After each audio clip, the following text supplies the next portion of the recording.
Hello,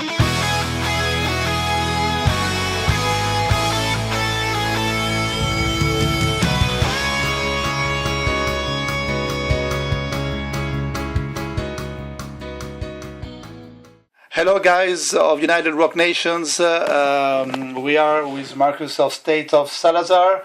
How are you, Marcus? I'm fine. Thank you. In France, State of Salazar is not very well known. So, in a few words, can you tell us the story of the band of States of Salazar?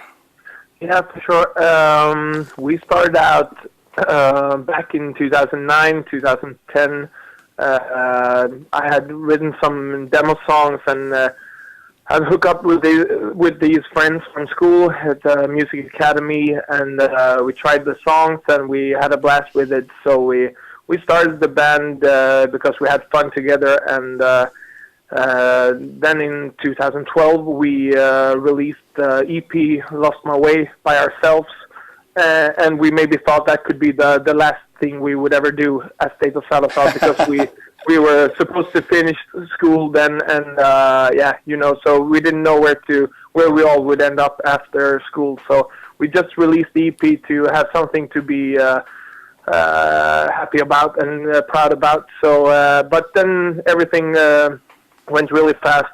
Frontiers Records contacted us after that release, and they offered us a record deal. So we went from releasing the EP 2012 July and went back to the rehearsal studio in August and wrote new songs for this album. And we've been working with this new album ever since. So it's 1.5 years, almost 2 years. Yeah. Do you expect that? Yes. Do you expect that success, the way that Frontiers Records interest in you, do you expect that? No, not at all. To be honest, I didn't. No one of us in the band, we didn't know there was a scene for this music anymore. Shame on us, but we didn't know. So I just love this kind of music. I grew up on this kind of music, so we just did this for ourselves, and then we released it, and then the fan mail started to pop up, and we got excellent reviews for that EPs, and then we realized, okay, here's a scene for this music. So yeah, no, we were truly overwhelmed by all the fan mails and the response from Frontiers and others. So no. This was not our plan, so we're truly blessed. It's a good thing, absolutely. Has the name of the band a link with the Portuguese dictator Salazar? No, it has nothing to do with him. Actually, we didn't knew there was a dictator in Portugal. It's nothing we learned. I'm 28 years old, and this is nothing I learned in school. So we didn't knew about that. So we took this name because of an internal joke within the band about a guy who has Salazar as a last name. We always had fun about a thing which I can't tell. It's an internal secret joke, and when we wanted to find out what we should name the band, we just thought, hey, why don't use Salazar and put some words together with that, and State of came up, and kind of like a wordplay, state of mind, but State of Salazar, and that's all really. But then we learned people wrote us and told us about this dictator, and we were discussing if we should change the name, but since we already had released an EP, and we also thought, what the hell, some people don't know about this, and some people who do know about it, it sticks out. People like you take this question and wonder if it has something to do with the dictator. So we just went with it, and so we did knew when we did the cover art for this album. We just started to make fun of it, and Yes, absolutely. yeah. So, but from the beginning, it has nothing to do with the dictator in Portugal. We're really sorry if we upset anybody. It's not our, it's not our meaning. How do you explain that your sound is exactly inspired by the 80s melodic rock? Because you're young people and you haven't known that period. Yeah, and I know. You know what? I grew up watching a lot of Rocky movies and the Top Gun kind of movies, Top Gun, Armageddon, Karate Kid, and 80s movies. I grew up on watching all these movies, and in every single movie, there is this kind of music in those movies. So Absolutely. So I grew up with this music without knowing which bands I was listening to, being a kid. So, but then when I started to study music, I learned about these bands because of my teachers. Loved this kind of music because they were young in the 80s, and so then the music came to me once again, and I just felt I needed to express myself within this genre because I love the music and I love bands like Toto, Queen, Journey, Survivor, and but it was never our meaning to sound like them. It's just I'm inspired by them a lot when I write the songs, and then we try to put all the band members' different influences into that, but of course it sounds really lot like the 80s, and that's because of the keyboards which we love. Yes. We didn't want the keyboards to sound 2014 because the keyboards of 2014 is techno music. So yeah, exactly. We love the 80s, and that's all. So. Great. It's great for us. And tell us more about the writing process of the album. Who wrote the songs? Is it a collective way of composing? Tell me more about that period of writing. Yeah, of course. It's me writing all the songs from the beginning. It's been that way since we started the band. I do some small demos with me singing and playing the piano. So we have the sketch for the song, you could say, and I take the song to the band, and we start rehearsing them and try to so that every member can put their own influence to their playing, and we change things in the song. So we work a lot in the rehearsing room, but I do the writing from the beginning. I write the music and the lyrics. Good. So that it means that you play also a lot of instruments. Yeah, I write all the songs on the piano.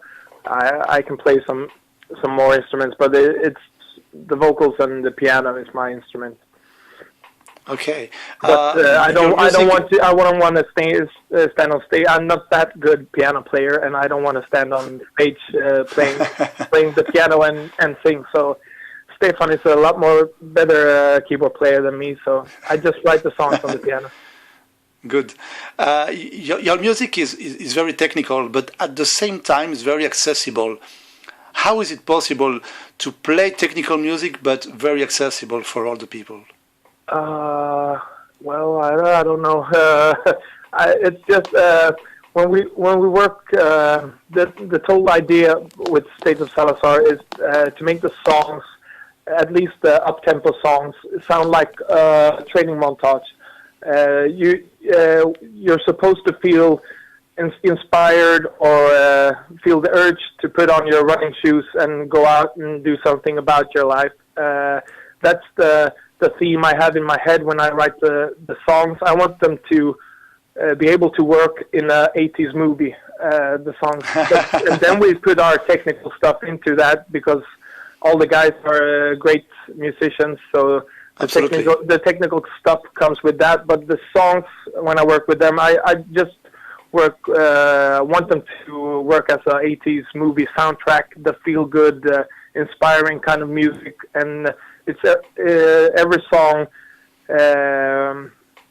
is meant to be the best that song can be. So we work a lot with the songs, so that they are punchy, catchy, but Exactly. still have soul and some technical stuff into that. So that's what we're aiming for. Talking about your voice, your voice is really fantastic. How you will define your style of singing? Oh, thank you. How do I?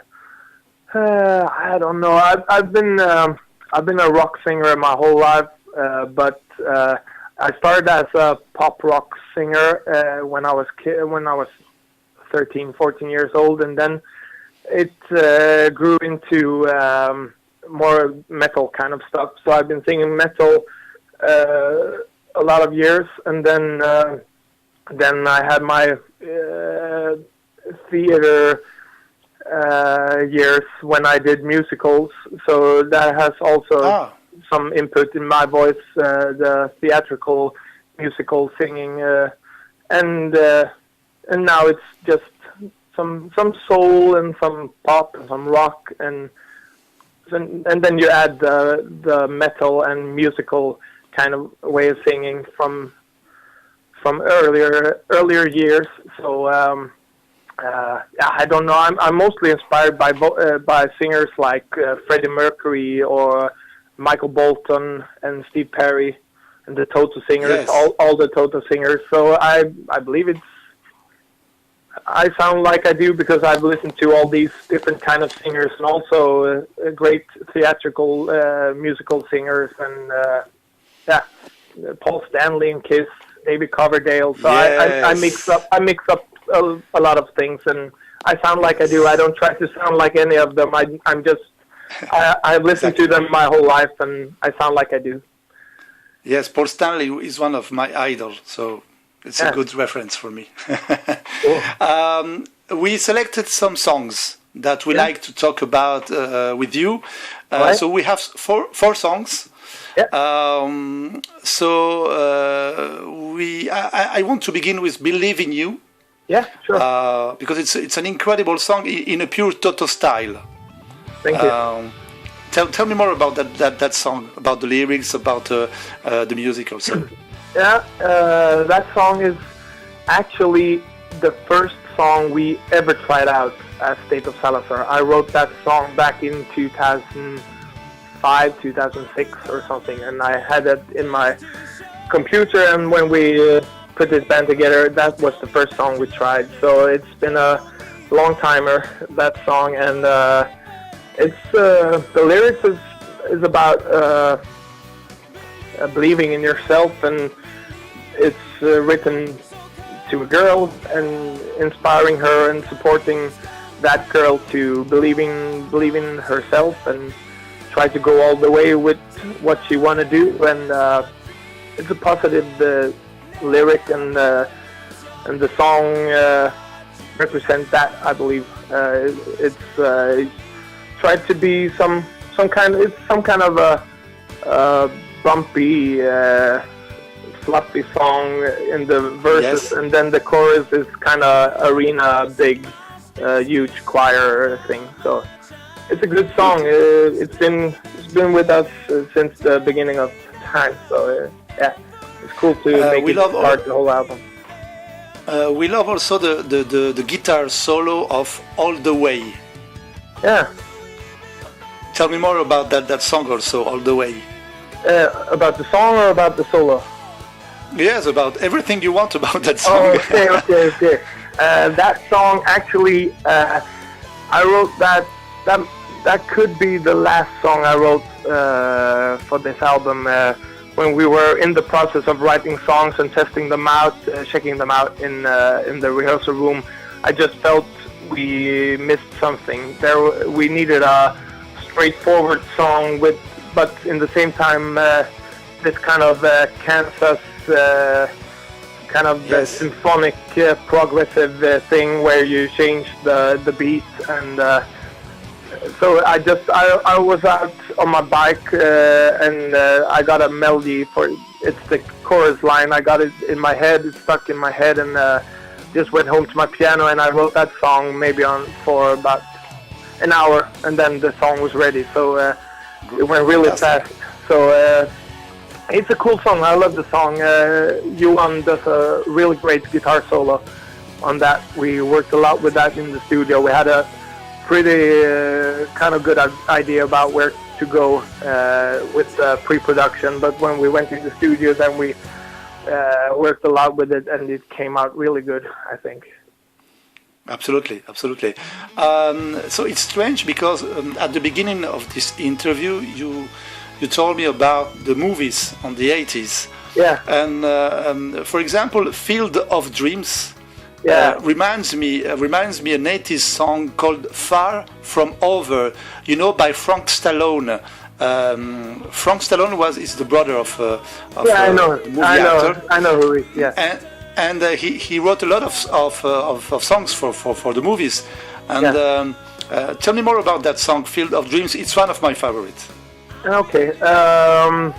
Well, it's the riff which goes through the whole song. Really, the chorus riff. I had that for a long time, and then we started to work with it. And the lyrics is actually the idea of the title "Field of Dreams" comes from this really awful bad movie called Field of Dreams. I believe it's Kevin Costner or something like that. It's a baseball movie.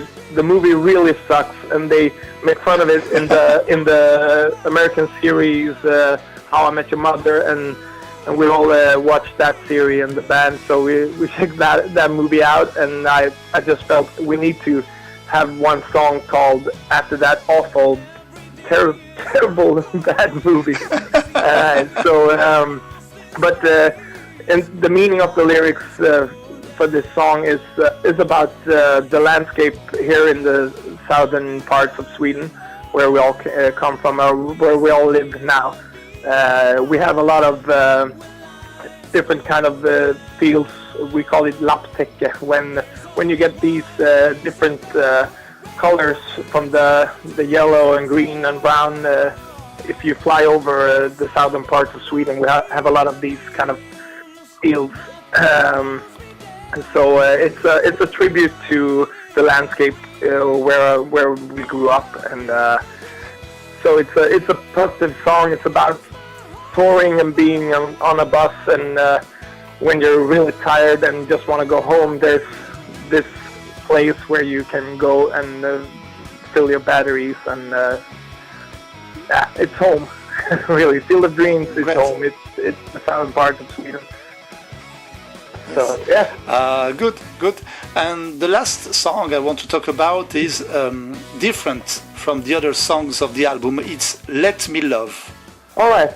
Yeah. I think it's a different song from the other tracks of the album. Yeah, maybe you could say that. I believe it could be because we had really problems with that song in the rehearsal room.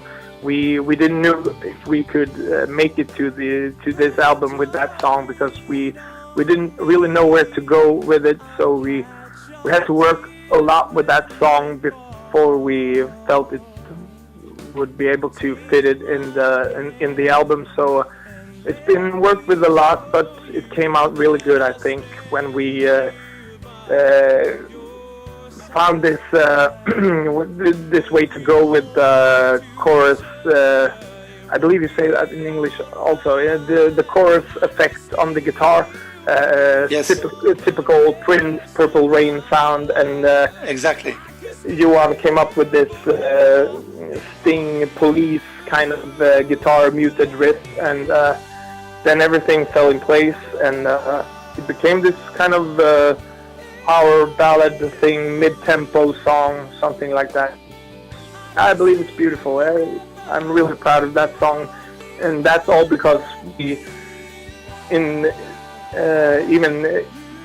a week before we went into the studio, we weren't sure about having that song on the record. We didn't know if we could make it sound like we wanted it to. So it turned out good. Great. In fact, it's a good song. What's the meaning of the artwork cover with this baby on the table? the meaning we did that kind of artwork. We wanted a photo because a lot of bands in the melodic scene does this computer visualized pics, and we wanted a real photo. So it's a real photo. It's a friend of ours. It's a real baby. Yeah, it's the photographer's baby. So he had earlier he had earlier done some pictures with his own baby, which were really cool. His baby being a samurai and different kind of things, photoshopped. So we wanted something like that. And then since we learned about this dictator in Portugal, we wanted to make fun with it. So and it's the cover art reflects on how we see on dictatorship in a funny way, in an ironic way, because it's definitely sad and serious things when people live under dictatorships. But we wanted to make something funny about it, and then we talked about it like all these dictators. We feel like it's like a baby putting his toys on a map, just playing where to put bombs and rockets. So that's the way we see on how dictators play rulers of the world, like a baby on the floor playing with his toys. So we wanted to make a funny but pretty cover art with that theme. So yeah. Okay. The 21st August, you play during the release party. How it was that release party? We had a great evening. There was quite a lot of people, and we had a really nice evening. We listened to the album, and we had a band before us doing their own version of All the Way. Only the song All the Way, not the whole album. And then we had our show, and it was a blast. It was a total success. It was really cool finally playing for our Swedish audience, because we haven't actually played in any show in Sweden before, only in parties where not everyone are welcome. So in the school environment. So this was our first gig in our hometown, really. Is it difficult to play your songs live, because they are very technical? So tell me more about the way you play live. Do you have samples or not? Yeah, we actually we use some of the extra keyboard things. Those things we have on samples, because he can't play both the piano and the organ and the small keyboard lines which you hear way back on the songs. So Stefan plays the keyboard and the piano and the organ and the solos, and the keyboard riffs also. But these small things, the details, the small effects, those we have on samples. But nothing else. Then is it difficult? Is it difficult to play your songs live? No, I wouldn't say that we're. It's not that technical, I think. No, it hasn't been a problem. We've been a lot in the studio with the songs, and also in the rehearsing room. So I believe it sounds really great, and mostly many of the audience at the release party came up to us afterwards and said it sounded just like the album. So and that is nothing we're aiming for. We want the album to be one thing and live is something else. But for sure, Johan can do the solos from the album, and I can do the vocals, and that's not a problem. So I believe it's not a big issue. Yes, but probably most you will play on live, and most the songs will evolve probably. Sorry, what did you say? Most you will play on live, and most of the songs will evolve. Yeah, for sure. They do that live.